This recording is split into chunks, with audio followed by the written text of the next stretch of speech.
GRWM, get ready with me. Hi everyone! So magsisimula ako ngayon dito sa moisturizer. In-order ko to sa TikTok from The Originote. Hindi na pala muna ako nag-toner kasi undecided pa ako kung anong brand na toner yung bibilin ko. Mura lang to sa TikTok guys. Highly recommended din tong product na to. So ang next ko rito is sunscreen from The Originote din. In-order ko siya sa TikTok. Mura lang din to. Almost 100 plus lang. Maganda tong product basta i-blend nyo rin siya ng maigi. So, ayan, in-apply ko na siya sa mukha and i-apply na natin sa leeg. Siyempre, ang hirap naman kung yung mukha lang yung meron tas yung leeg hindi. E di nagmukha tayong tindera niyan sa bakery girl. Yan, pak. And ang next natin is primer from Shawil. In-order ko rin to sa TikTok. Okay din yung quality ng Shawil. Hindi naman nakikiki yung makeup ko rito. Goods yung quality, smooth, and makapit yung makeup. Baka nagtataka kayo kung bakit hindi na ako gumagamit ng applicator. Hindi ko na talaga siya need kasi mas komportable ako pag kamay lang. Since pang personal use lang naman siya. This one is setting spray from Azla. In-order ko rin sa TikTok. Yes, lahat yan from TikTok lang. Binilisan ko na magpaypay para matuyo agad. After that, this is foundation of Focalure brand. This one is a little ghost full coverage for HD flawless and matte finish. In-order ko siya sa TikTok. This is beige shade. 100 plus something lang din siya. Magto 200 ganon. Kagandahan dito is makokontrol nyo yung pagka-oily ng face nyo. Tapos talagang ang flawless talaga. Ultimo kahit maliliit na dark spot, matatakpan niya. So, here's next. This is Focalure Liquid Blush.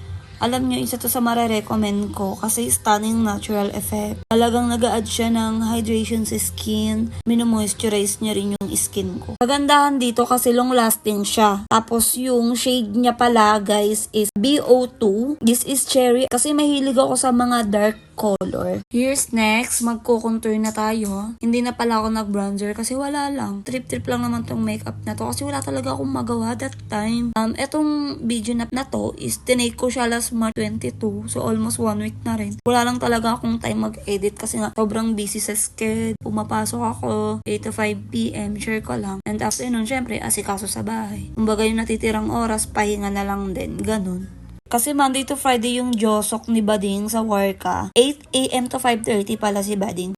This is Focalure Concealer. This is full cover waterproof and nakaka-flawless siya. This shade is natural. Ayoko kasi ng mga masyadong maputi kasi hindi naman ganun kaputi yung mukha ko, bakla. Dati pala inuuna ko yung concealer bago ako mag-set ng blush. Tapos pag nanonood kasi ako sa TikTok ng mga makeup tutorial, ganun, ng mga nag-get ready with me, makikita ko yung iba na inuuna nila yung set ng blush bago yung concealer. Kasi kaganda na ito. Nare-remove niya yung mga nakakalat na blush. Yun yung purpose niya. Kaya inuuna ko na yung blush bago yung concealer. Dito kailangan i-brush natin ng maigi para hindi namumuo yung mga concealer. This one is Focalure Loose Setting Powder. Waterproof with cosmetic puff oil control. Light lang to and natural. Long lasting din to. Anti-sweat kaya nakaka-fresh siya. Smooth din sa under eye tsaka hindi ka agad mahuhulas yung makeup nyo rito.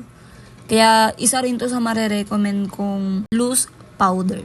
Kaya i-blend nyo siyang maigi para hindi mamuo yung mga kineme dyan sa face lock nyo. Lalo na kung pawisin talaga kayo. Ako kasi hindi ako pawisin. Next is kilay. Ito yung isa sa favorite part ko pag nagme-makeup ako. Talagang inachieve ko tong pagkikilay na to kahit dati pa since high school. Mahilig na talaga ako magkilay. Hanggang sa na-perfect ko siya. Pero syempre may times na hindi rin naman perfect lalo pag wala sa mood magkilay. Diyos ko dahil. Kaya nga pag may nagme-makeup, guluhin mo na lahat. Wag lang yung nagkikilay kasi ang hirap niya rin talaga i-perfect. Kaya pag nagkikilay ako, ayoko talaga ng kinakausap ako kasi mabilis akong ma-distract. Kaya pag nadidistract talaga ako, na gugulo rin talaga siya agad. Basta ang bilis kong magkamali pag nagkikilay ako. Kaya gusto ko, focus lang ako lagi pag nagkikilay. Kasi ba isa to sa magdadala sa mukha natin pag naka-makeup tayo. Lalo pag perfect talaga yung pagkikilay mo, bakla, talagang babatiin ka talaga. Hindi sa pagmamayabang talagang, mga taong nabati na rin talaga yung kilay ko kahit saan ako pumunta. Even kakilala, tapos may mga nagpapakilay sa akin. Pero syempre, mabait tayo kaya kikilayan din natin sila. Isa rin pala pala to sa matagal dito sa pag-edit ko, pati na rin sa pagme-makeup habang tinitake ko to. Kasi mahirap talagang i-perfect yung pagkikilay. Lalo pag talagang gusto mong perfect siya, kailangan nakafocus ka talaga. And finally, tapos na siya. Ang next natin is concealer ng Facalure. Lilinisin natin yung mga kalat-kalat. Siyempre, para on point yung pagkikilay natin. On point? Nilalagyan ko siya taas, baba, para parehas malinis. Habang nag-edit ako, parang nakikita ko yung kuya ko dito. Kasi kamukha ko talaga siya, guys. Diba ang random? Ewan ko ba? Wala lang. Bigla ko lang nakita yung kuya ko dito sa mukha ko habang nag-edit ako. So anyways, ayan, nakikita nyo naman na yung pinagkaiba. Unlike kanina. Ngayon talagang makikita yung pagiging malinis na kilay, yung pagiging on point niya, kaya ang ganda niya tignan. Kasi tulad nga ng sinabi ko kanina, isa yan sa nagbibigay ng highlight sa mukha natin pag nagme-makeup or pag naka-makeup. Kaya dapat perfect talaga yung pagkikilay natin dyan, bakla. Pero syempre, opinion lang naman yan. May mga kanya-kanya pa rin tayong opinion, lalo na sa pagme-makeup. Hindi naman ako professional pagdating sa pagme-makeup. Sadyang marunong lang talaga kasi dati pa, hilig ko na talaga yung pagme-makeup. Kaya ayan, hanggang sa unti-unti ko siyang na-achieve. Sa mga gusto talagang matutong magkilay, ang masasuggest ko lang is manood kayo ng tutorial, tapos sundan nyo lang maigi kung paano nila ginagawa. Sobrang dali lang niya. Siguro sa una lang mahirap, pero pag practice nyo naman siya araw-araw or madalas, makukuha nyo siya. Madali lang talaga magkilay, swear. Basta practicein nyo lang siyang maigi. Tapos na pala ako maglinis dito ng kilay ko, kaya binabrush ko na siya ulit para matingkad na siya tignan. After nito is mag-eyeshadow na tayo. Anyway guys, hindi na pala ako nose line kasi wala ako sa mood. Charot, hindi, wala lang. Kasi nose line lang naman ako pag may event lang talaga or pag trip ko lang, ganun. Pero ngayon kasi wala ako sa mood eh. Basta, ayun, mag-eyeshadow na lang tayo. Wala naman talaga akong lakad ngayon. Gagawin ko lang after nito, magti-tiktok lang, magpi-picture-picture, magti-tearstrap, ganun. Sadyang wala lang talaga akong magawa ng mga time na to. Imbis na itulog ko, sabi ko, magti-take na lang ako ng video tapos magti-tiktok para kahit paano. May magawa naman ako sa isang araw. Kasi nung time na tinitake ko to is Sunday. So, kinabukasan may pasok. And every Sunday, wala naman na talaga akong ginagawa kasi lahat ng gawain tuwing Sabado, especially labahin, ganun. Labaday. Kaya ito na talaga yung pinaka-time ko sa sarili ko. Siyempre, kahit papano, hindi lang naman ako basta nagme-makeup, kahit papano rin, napapractice ko yung sarili ko. Ito na pala yung eyeshadow ko, light lang siya, and mag-a-add lang ako. Ito yung blush on ng DW. Actually, matagal na to sa akin, hindi ko lang talaga pinapalitan kasi hanggat meron pa siya, nagagamit ko pa naman. Hindi pa ako bibili. Nakikita nyo naman na siguro yung difference, unlike kanina nung wala pa akong ayos. Ayan, simple lang ako mag-makeup. Di ko sure kung tama yung ginagamit kong brush na pang eyeshadow. Basta alam ko may tamang brush dyan eh. Pero ito kasi yung brush na kung saan ako komportable. Ito pala yung highlighter ko. Matagal na to sa akin. Ngayon ko lang siya gagamitin kasi kailan ko lang din siya nakita. Nung kinuha ko yung bag ko, which is napanalunan ko dun sa may raffle. Dun ko pala siya tinago, kaya kinuha ko agad para magamit ko since mahilig naman ako mag-makeup ngayon. And I know na madalas ko na siyang magagamit kasi marami naman siyang pagpipilian. Hindi ko pala to binili kasi nakuha ko to sa exchange gift naming magkakaibigan dun sa office namin dati. This is flexible lasting eyeliner pencil from JMCY. In-order ko lang din siya sa TikTok. Nung in-order ko to, buy one take one siya. Ang color niya is brown and black. Pero mas nagagamit ko yung black kasi tulad yan ang sinabi ko, mas mahilig ako sa mga dark color. Pero yung brown, siguro depende sa eyeshadow na gagamitin ko. Sa mga gagamit ng ganito, make sure na mag-ingat kayo kasi mahirap anytime pwedeng matusok yung mata nyo kung hindi nyo pa talaga gamay. Kagandahan kasi dito is isa siya sa nagpapaganda ng mata. Basta iba yung niya, aura niya. Pwede nyo rin pala itong gamitin pang eyeliner. Pero ito kasi first time ko lang mag-eyeliner dito. Gamit tong JMCY product. Basta mag-iingat lang talaga kayo pag gagamit kayo nito. Lilinisin ko lang siya para hindi makalat yung pagkaka-eyeliner ko dito.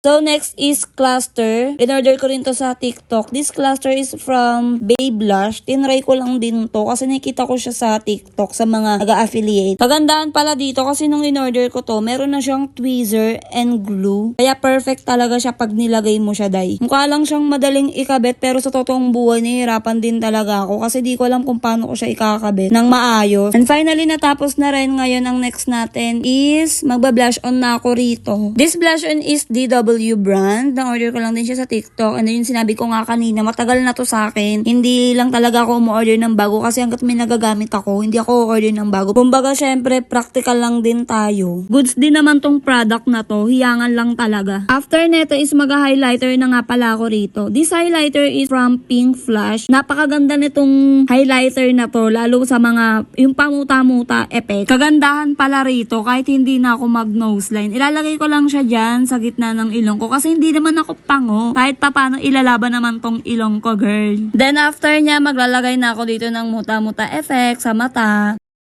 Tapos na pala ako mag-makeup at nag-lipstick na rin ako. And then, i-apply ko na tong face powder from DW. Sa TikTok ko lang din to in-order.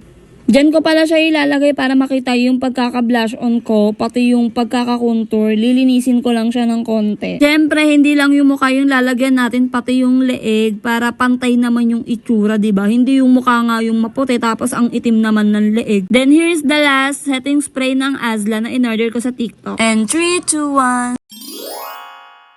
Opak, aura, opakak. Makeup by me. Thank you.